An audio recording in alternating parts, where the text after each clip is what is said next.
Hi guys, have a nice day. This is Miss Isolde signing in. To today videos, we are going to make a book haul for 2022. And yeah, after 1 year of not uploading in my YouTube channel, I started to make or do a book haul. And today is December 2022. Oh my God. So yeah, ngayon lang ako nakapagawa ulit ng book haul. So, the story goes, I started my review last year and I passed the board exam for November 2021. I started a job in private hospital here in the Philippines. I almost have earned 1 year experience, 3 from previous hospital, and from the present is almost 5 months. And the other is from private duty nursing. So, yeah. And before anything else I could say, we go to the book haul. And before it's further ado, and if you're currently watching me right now, please subscribe on my YouTube channel, hit the likes button, and click the notification bell for more video updates. So yeah, let's do this, guys. So guys, what I have here is 6 books that I bought in Shopee. Yeah, I bought this in Shopee Cash. And I love these books, guys. So I bought paperbacks because I don't have here my books in the province. I have many books in province, but you know, it's really crucial to get it and put it in my renting space here in the city. So I made it practically. I will bought paperbacks as of now. So if I get back and stay vacation in the province, I will get some few books only. So yeah, let's start to do a book haul from this books. So let's start this, guys. One eternity later. So yeah, before natin start ang ating book haul, I received a gift. Yay! From URC, University of Venus. So let's open this one. Oh my God! So cute. Thank you so much, URC, for giving me a gift.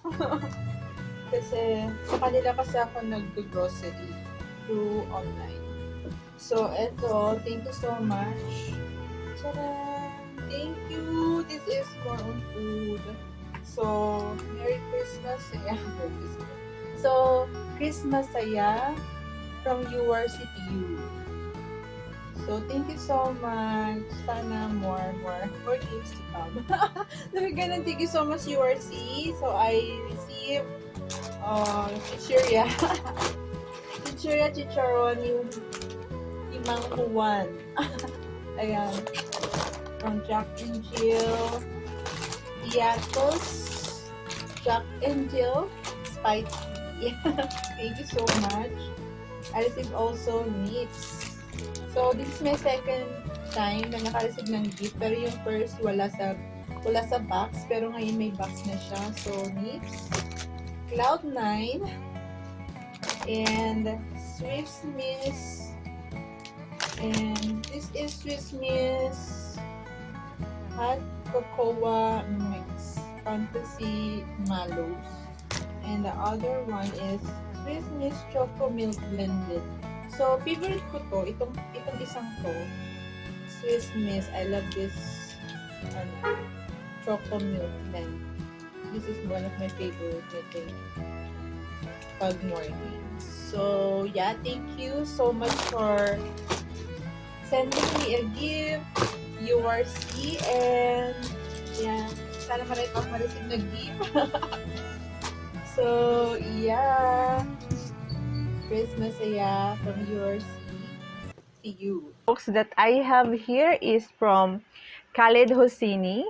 Khaled Hosseini is a Afghan-American novelist, and he is also an ambassador of UNHR. So, this Khaled is also a former physician. So, Khaled featured also in Afghan television and Afghan media. So, this is what I have from him, and I searched the book from all booktubers in Goodreads. There are all goods to be read. So yeah, so we go now to the first book that I have from Mr. Khalid.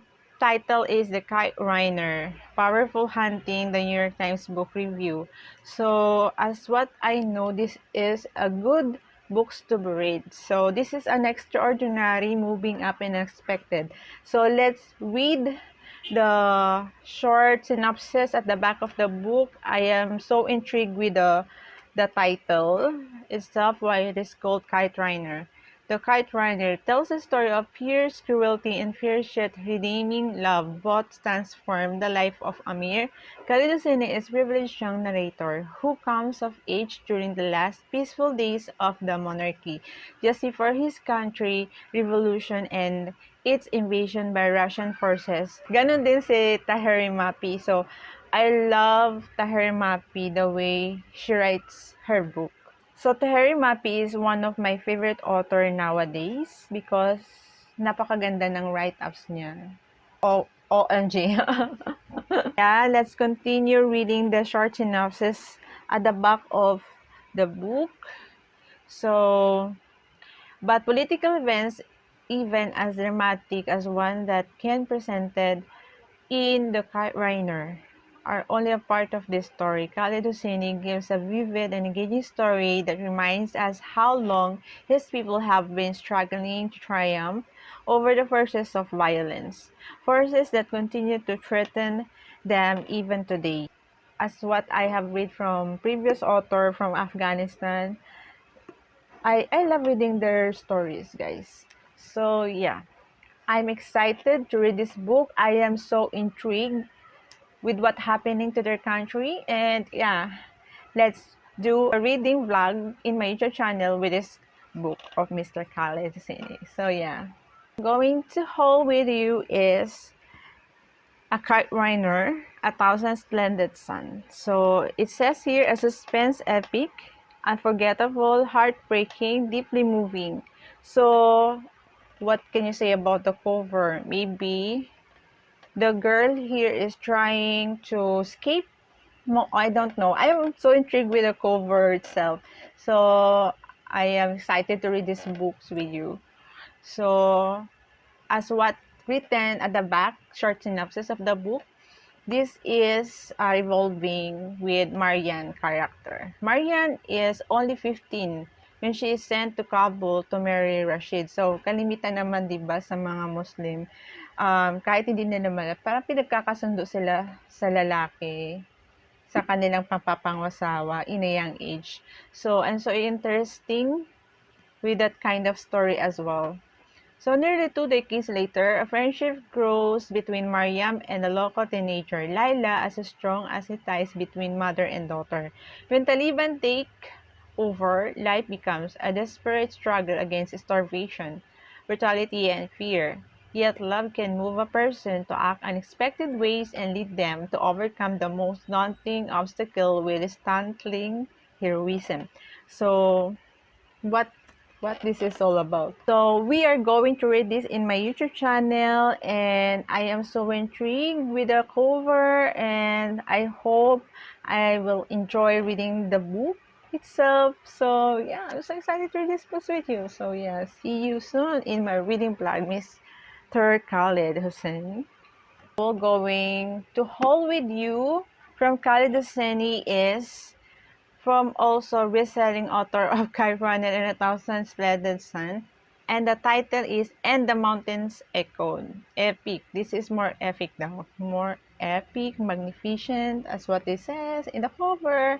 I'm so intrigued. This is magkapatid, I think. Magkapatid ito or puppy love. I don't know. So I'm so intrigued with the cover of the story. As it says at the back, this is somewhat like love story. So the story goes in a synopsis of the back. A love story, separation, friendship, compassion, exile, memory, and travel history of Afghanistan. Spanning 3 continents in the 60 years, Hosseini is a master storyteller that times. So, dito, sa story na to, may sinasabi dito na 10-year-old Abdullah would do anything for his younger sister. So, ito pala ay kapatid niya. So, magkapatid pala silang dalawa. In a life of poverty and struggle, as we know, in Afghanistan, we no matter care for them, Pari is the only person who brings Abdullah happiness. For her, he will trade his only pair of shoes to give her a feeder for her treasured collection. When their father set off with Pari across the desert to Kabul in search of work, Abdullah is determined not to be separated from her. Neither brother nor sister know that what this fateful journey will bring them. So, and the mountain echoes is deeply a moving epic of heartache, hope above all, and unbreakable bonds of love. Naisip ko kasi, nung binili ko to, maybe magkapatid to, nagkahiwalay. So, meron mga senyales sila. So, bakit echo? Maybe magkalayo sila sa isa't isa. At para malaman lamang nila na buhay pa sila or magkaroon sila ng connection between them since Afghanistan yan, malayo, mountain siya.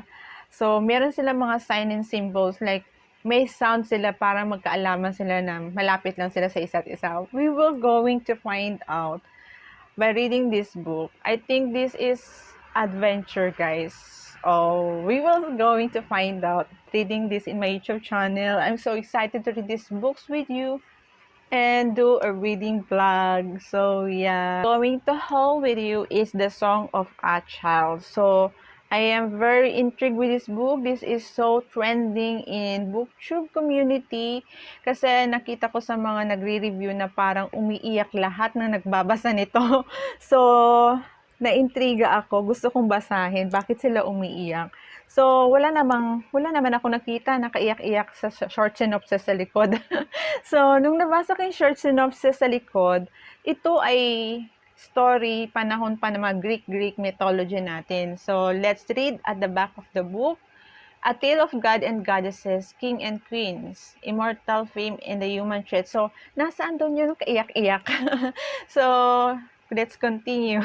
Aja, the best of all the Greeks, son of a cruel sea goddess, Thetis and the legendary King Peleus is strong, swift, beautiful, irresistible to all who meet him. Patroclus is an awkward young prince exiled from his homeland after an act of shocking violence. Brought together by chance, they forge an inseparable band despite risking the gods' wrath. Bakit wrath yung term? Para for me, wrath is bad word. So, let's continue. They are trained by Centaur Charon in an arts of war and medicine. When words come that Helena of Sparta has been kidnapped, all the heroes of Greece are called upon to lay siege to Troy in her name. Seduced by promise of glorious destiny, Achel joined their cause and torn between love and fear for his friend. Patroclus follows. Little do they know that the cruel fates will test them both as never before and demand a terrible sacrifice. So, napanood mo na ba si Hercules? So, si Poseidon. Yung mga ganyan-ganyan, mga Greek mythology god and goddesses natin. So, bakit sila umiyak sa librong to? So, we are going to find out reading these books with you. So, sana sa pagbabasa natin, meron tayong nakikitang more lesson learned, more advices. So, I am so excited to read these books with you, to do reading vlog in my YouTube channel. So, ang promotion natin dito is para magbasa tayo, hindi para gumawa tayo ng bad habits. So, I encourage youngster to read books than do bad habits, guys. So, yeah.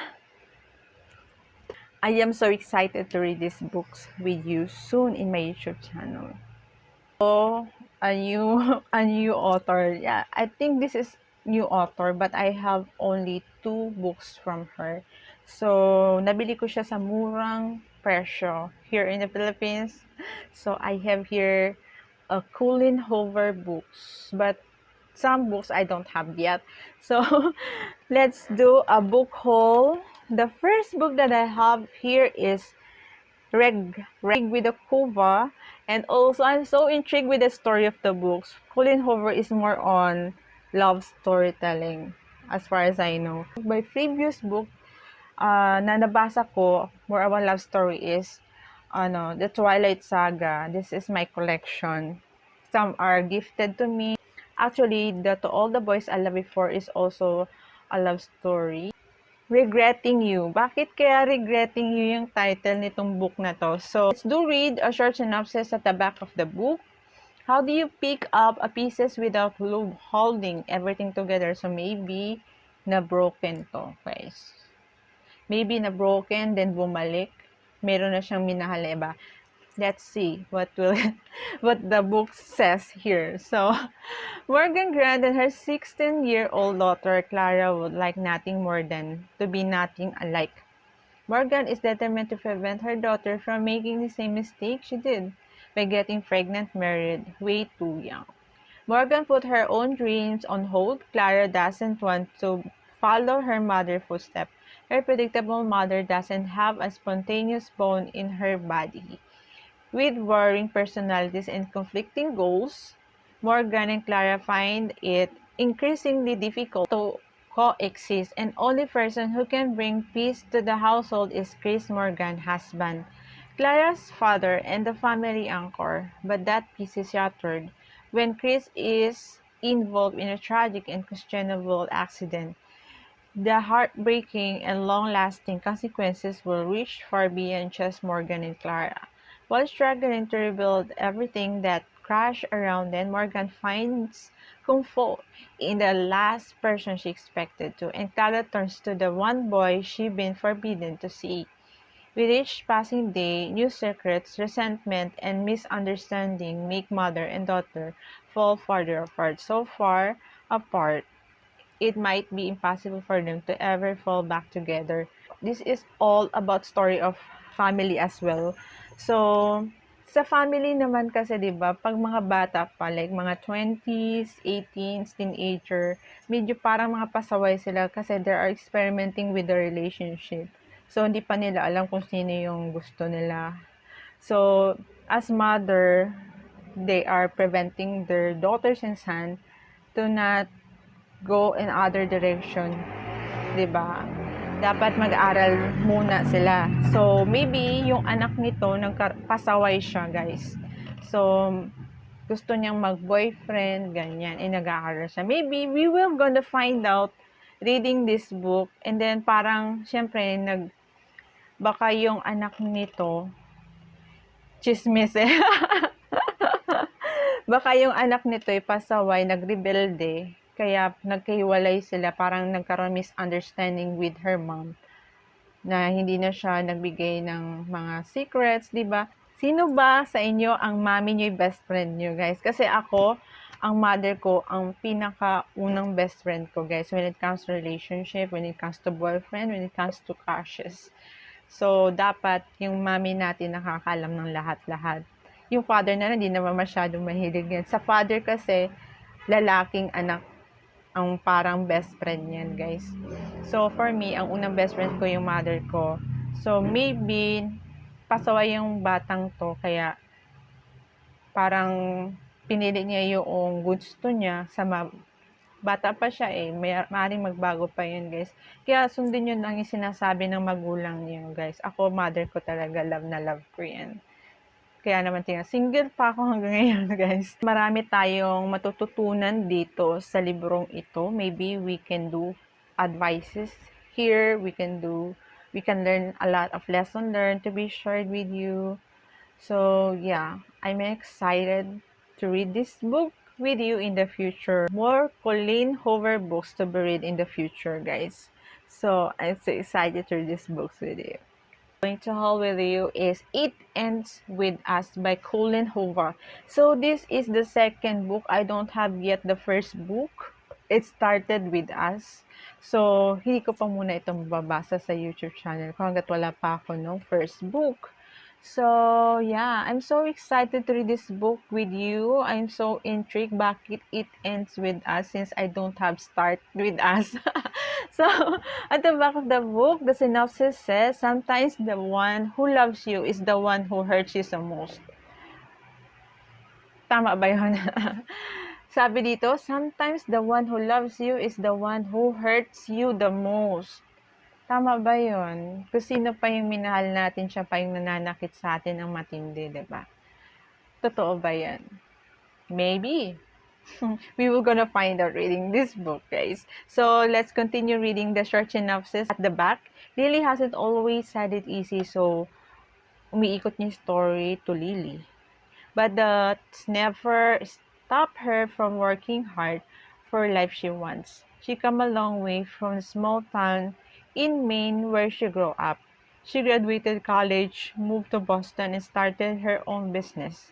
So when she feels sparks with gorgeous neurosurgeon named Ral Kankit, wow, neurosurgeon, guys, ibig sabihin, doctor to. Everything in Lily's life suddenly seemed almost too good to be true. Ryle is assertive, stubborn, maybe even a little arrogant. He also sensitive, brilliant, and has total soft spot for Lily. But Ryle's competes aversion to relationship is disturbing. As question about her new relationship overwhelmed her, so do thoughts at last Korean, her first love. So, parang meron siyang first love dito na bumabalik, meron na siyang gustong lalaki. And the link to the past she left behind. He was her kindred spirit, her protector. When at last suddenly reappears, everything that is built with Rel is threatened. So, ang story na to, parang meron na siyang minamahal ngayon, yung past niya, nakalimutan niya, bumabalik. So, since may mahal na siya, yung past threat sa kanya. So, I am very intrigued with this book. Marami tayong share dito when it comes to relationship matters, advices, and also lesson learned. So I'm so excited to read these books with you guys. So yeah. I have here 6 books. Oh my God. Inipon ko pa to bago i-haul sa inyo guys kasi nurse salary here in the Philippines is not too big. You know, um, we are on budgeting crisis nowadays. So yeah, before it's farther due, and if you're currently watching me right now, please subscribe on my YouTube channel, hit the likes button, and hit the notification bell for more video updates. So yeah, stay safe and do exercise, do eat more more healthy foods, yeah, do good and do no harm to others because life is a happy ever after. So we're gonna so yeah, this is Miss Isolde's vlog. Bye bye.